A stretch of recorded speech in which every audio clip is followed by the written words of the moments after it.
perché non riesco a dormire con te.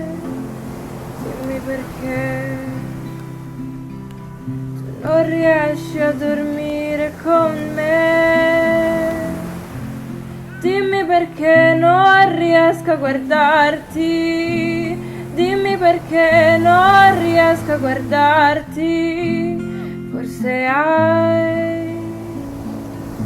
gli occhi troppo grandi, due fari giganti che illuminano i deserti. Forse hai gli occhi troppo belli, forse tu